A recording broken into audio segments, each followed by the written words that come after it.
ginawa ng Lord. Napakaganda yung kalangitan. Ano? Tignan mo yung lugar na yan. Parang bukas na naman ang kalangitan.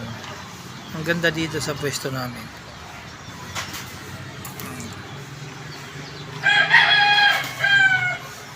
Ayan o, nakikita nyo yan. Parang bukas yan, o. Diba? Pero yan yung araw. Kumbaga palubog na siya.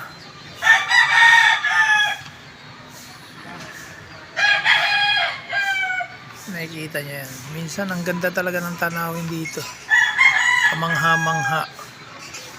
Marami pang lugar na magaganda. Na hindi lang ito. Saka lang ito. Na ginawa ni Lord.